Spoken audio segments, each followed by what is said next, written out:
ያለኔ ትእዛዝ ለምን ወጣችሁ? መውጣት ነበረብን። ምን የተፈጠረ ነገር አለ እንዴ? ትሰሚኛለሽ? እመጣለሁ። ያሰብሽውን ነገር በሙሉ ትናገራለሽ። ማትረቢ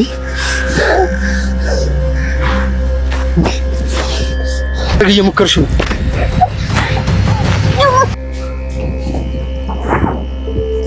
ምን ፈልገን?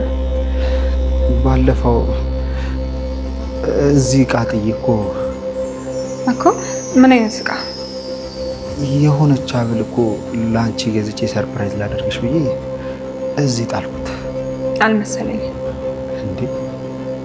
እና እዚህ ምን አለ? ሌላ የምፈልገው ነገር እንዴ? አንተ ልጠይቅህ እንጂ ምን አለህ እዚህ ቤት? ትሁቴ ዛሬ ምን ሆነሻል? ደህና ነሽ? ደህና ነኝ ናቲ። ነገረ ስራ ግን ምንም እያማረኝ አይደለም። ቆይ ምን ሰራው ትሁቴ? ከትናንትና ጀምሮ አይንህ እንደ ሌባ ይቀለውጣል። ቆይ ምንድነው እኔ የማላውቀው ነገር? ሽማግሌው ነገርም አስቤበታለሁ። ይሄ ሰውዬ አቅም እንደሌለው ማሳየት አለብኝ። ሽማግሌው ሚስቱን ማግኘት ዳገት ሆኖበታል። ናቲ በተደጋጋሚ ያወራን አይደል እንዴ? በቃ እሱ ከዚህ ውድድር ወጥቷል። እንዴ? ቆይ እያዘናጋ ቢሆንስ? ምንም እያዘናጋ አይደለም። እሱ ጋር ምንም የተደበቀ ነገር የለም። ሁሉም ነገር ፊት ለፊት ነው። እርግጠኛ ሆነሽ ስለሱ ስታወሪ በጣም ነው የሚያበሳጨኝ። እንግዲህ ምንም ማድረግ አልችልም። ናቲ ግን ደህና ነህ? ደህና ነኝ አባዬ። እንዴት ነህ ግን አንተ? ደህና ነኝ። ለሌላ ጊዜ ግን አባት ያለበት ቤት ሰዓት አይመጣም። ነውር ነው። እሷንም ያከበርካት አይደለም። ቱት እያስከፋሽኝ ናቲ። አንተም ግራ እያጋባኸኝ ነው። በቃ እሱማ አንቺ እኔን ግራ እያጋባሽኝ ነው። ለምሳሌ አሁን ጠዋት እዚህ ቤት ተመስገን ቡና ለመጠጣቱ ያን ያህል የሚያናደድ ጉዳይ አይደለም። እኔ አልተናደድኩም። ናቲ አሸንፍ ያለው ብሎ ሲደሰትና ሲፈነጭ የነበረበት ጉዳይ አሁን ላይ እንግዲህ ትልቅ ችግር ውስጥ ሊጨምረው ተቃርቧል ማለት ነው። ናቲ እድልንና የአባዬን ሚስት ከደበቀበት ቦታ አላገኛቸውም ማለት ነው። ይሄንን ያደረገው ደግሞ ተመስገን ነው። ስለዚህ አሁን ላይ እንግዲህ ናቲ ሽንፈት እየተቀበለና አካሄዱ ስላላማረው ልጅቷን ማለትም እድልን ያለችበት ድረስ ሄዶ ጉሮሯን አንቋታል ማለት ነው። እንግዲህ ምንም ነገር ያለሱ ፍቃድ ማድረግ እንደሌለባቸው አስጠንቅቋት ስለነበር እድልም እውነተኛው ሰው ማን እንደሆነ ለይታ ስለተረዳች አሁን ላይ ናቲ የሚላትን ነገር በድብቅ ለማድረግ ሞክራ ነበር። ግን ደግሞ ነገሮች ተበላሽተውባታል። ምክንያቱም አባዬ ሴትይቷን ለማየት ከመጓጓቱ የተነሳ እንድታሳየው ቢወተውታትም እሷ ግን ለጊዜው ሰው ማየት እንደማትችልና አሁን ላይ መገናኘት እንደሌለባቸው ደጋግማ ለአባዬ ብትነግረውም እሱ ግን በተማጽኖ ቢማጸናትም ነገሩ አልተሳካለትም ማለት ነው።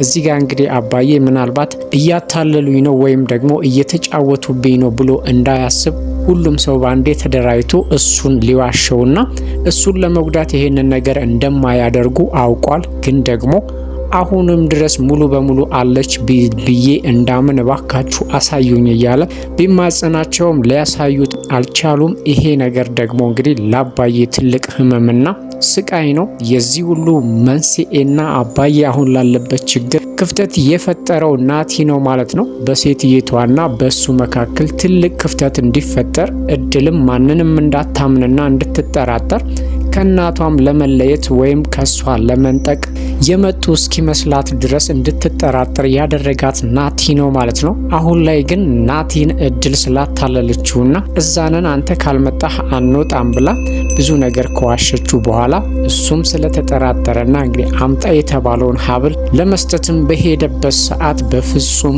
አላገኛቸውም። ያኔ እንግዲህ ከጀርባቸው የሆነ ነገር እንዳለ ስለተረዳ እድል ላይ ጉዳት ሊያደርስባት ስለነው እየሞከረ ነበረ። ግን ደግሞ ይሄ ነገር እንደሚፈጠር አስቀድማ እድል ስላወቀች ተመስገን አብሯት እንዲሆን ጠይቃው ነበር ማለት ነው። ተመስገንም አባዬን አባብሎ ከሸኘ በኋላ እንግዲህ እሷን ለመጠበቅ ከተደበቀበት ወጥቷል ማለት ነው። ተመስገን እንግዲህ ናቲን እዛ ጋር ምን ሊያደርገው እንደሚችል መገመት ከባድ ነው ማለት ነው። ስለዚህ አሁን ላይ የናቲ ሴራና የናቱ ሴራ እንግዲህ ፊት ለፊት ላይ ተጋፍቷል። ናቲ አሁን ላይ ምንም ማድረግ አይችልም። ነገሮች ተበላሻሽተውበታል።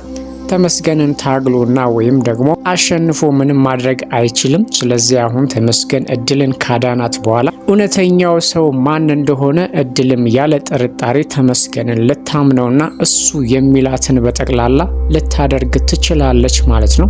የእድል ፍርሃትና ስጋቷ አሁን እናቴን ከኔ ከወሰዱብኝ እኔ ብቻዬን ነው የምሆነው ብላ የምታስበው ነገር ፍርሃት ውስጥ ቢጨምራት እንጂ የአባዬን ሚስት ለማሳየት ወይም ደግሞ ሁለቱን ለማገናኘት ከዚህ የተሻለ እድል አልነበረም። ከጸበል ቦታም የወጡት እንግዲህ ይዛት የወጣችው እሱን ለማገናኘት ብላ ነበር። አሁን ደግሞ ምን እንዳሰበች ባናቅም አሁን ላይ ማግኘት አትችልም ብላ እንግዲህ አባዬን ከበፊቱ ስቃዩን ጨምራበታለች ማለት ነው። ናቲ ግን የሸረበው ሴራና እስካሁን ድረስ ብዙ ወጪ ብዙ ነገሮችን ያደረገበት ነገር ከንቱ ሆኖበታል። ተመስገንንም አሸንፍ ያለውኝ እያለም ሲፈነጭ የነበረው እንግዲህ ሁሉም ነገር ፊት ለፊት ተጋልጧል ማለት ነው። ትሁትም አሁን ላይ ስለ ናቲ ሲነገራትና ናቲ ትክክለኛ ሰው እንዳልሆነ ከተወሰነ ጊዜ በኋላ ናቲ ሙሉ በሙሉ እንደተቀየረና የእናቱን አስተሳሰብ እያሰበ እንደሆነ ደጋግሞ ቢነግሯት አልሰማም ብላ ነበር። ይሄ ቀን እንደሚመጣ ግልጽ ነው፣ ምክንያቱም ውሸት ተደብቆ አይቀርም። ዛሬ ላይ እንግዲህ ናቲ ያንን ሀብል አምጣ ያለችውን እድል አምጣ ያለችውን ሀብል ለመፈለግ ሲሞክር ከአንዴም ሁለት ጊዜ ተደርሶበታል። አንዴ ተመስገን ደርሶበት ግን ደግሞ ተመስገን ምንም ማድረግ ስለማይችል ቤቱም ስላልሆነ ናቲ ምን እየፈለገ እንደሆነ ግራ ቢገባውም ምንም አይነት ጥያቄ ሳያነሳ ዝም ብሏል ማለት ነው። በዛው በተመሳሳይ ጊዜ እንግዲህ ልክ እንደዛው ሀብሉን እየፈለገ ትሁት ደርሳበታለች። ግን ደግሞ እዚህ እቃ ጥያለሁኝ ብሎ ነገሩን ለማስተባበል ቢፈልግም ትሁት ግን ጭንቅላቷ ውስጥ የሆነ ነገር እንዲቀረጽ አድርጎ ነበረ ማለት ነው። ፍለጋው ስላልተሳካለት ትሁትን ለማታለል ሞክሯል። ትሁትም ይሄ አሁን የጠየቀው ጥያቄ ምንም አልተዋጠላትም። ስለዚህ ሀብሉን ቀይራ ሰጥተዋለች ማለት ነው። ይሄ ደግሞ ትሁት አሁን ላይ ናቲን እየጠረጠረችው ነው። ከጠረጠረችው ደግሞ ብዙ ስህተቶችን ታገኝበታለች። መጀመሪያ ላይ ብዙ እምነትና ሙሉ እምነት ስለነበራት በፍጹም እሱን መጠርጠር ስለማትፈልግና ነገሮችን በትኩረት ማየት ስላልቻለች ነበር።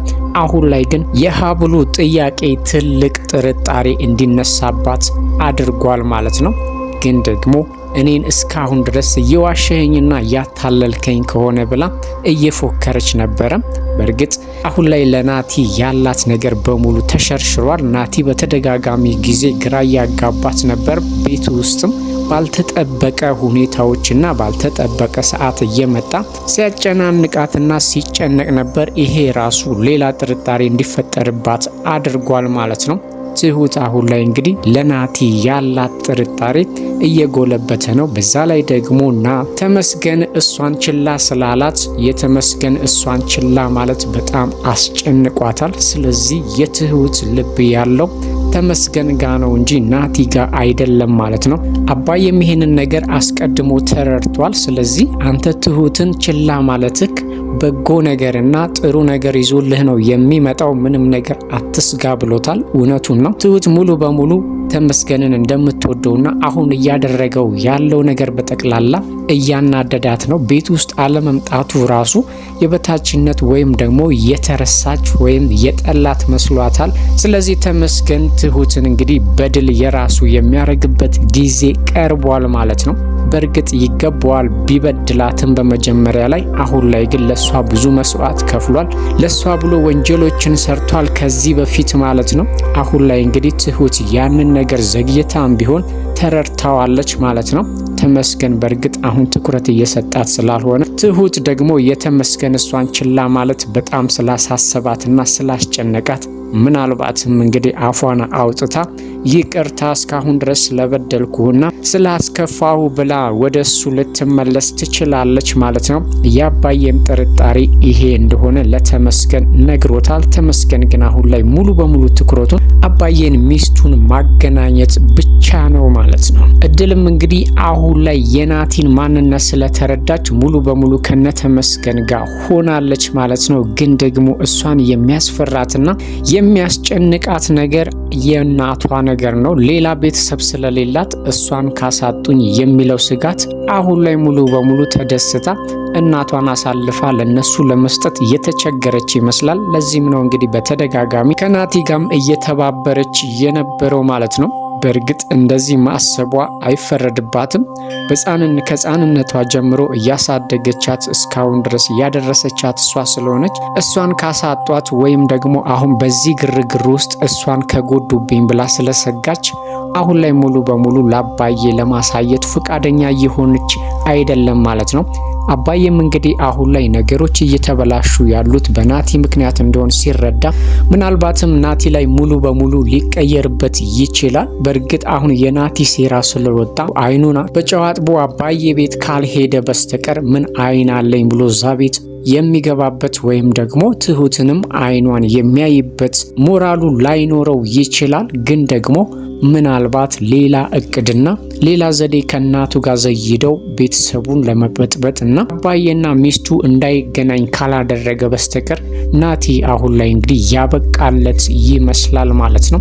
ምክንያቱም አባዬ ሙሉ በሙሉ የናቲ ተንኮል እንደሆነ አምኗል። ትሁትም ጥርጣሬ ላይ ነው ያለችው ማለት ነው። እያንዳንዱን ነገር በግልጽ ካስረዷት እንግዲህ ምናልባትም ናቲ ትልቅ ችግር ውስጥ ሊገባና ያላሰበውን ወይም ደግሞ ያልጠበቀውን ሽንፈት ሊቀምስ ይችላል ማለት ነው። ይሄ ነገር ደግሞ ትልቅ ለዚህ ሽንፈቱና ለዚህ ውድቀቱ ተጠያቂ የሚሆነው የመጀመሪያው ራሱ ሲሆን ሁለተኛው ደግሞ እናቱ ነች ማለት ነው። ከሱ ጋር እየተባበረች ምንም ያላደረጓትንና ለሷ ብለው ብዙ መስዋዕት የከፈሉላትን ትሁትንም ተዋት እስከ ማለት ደረጃና አባዬም እንግዲህ በዛ በተቸገረችበት ሰዓት ለሷ ብሎ ከባሏ ጋር ማለትም ከገዛኸኝ ጋር ተፋጦ ህይወቷን ያዳናትን ሰው ዛሬ ላይ እንግዲህ ከደስታውና ከልጁ እናት ጋር እንዳይገናኝ የዚህን ያህል ደባና ተንኮል በሱ ላይ ማሴራቸው በጣም ራስ ወዳድነታቸውና የሰውን ደስታ ማየት የማይፈልጉ እንደሆኑ ማስረጃ ነው ማለት ነው።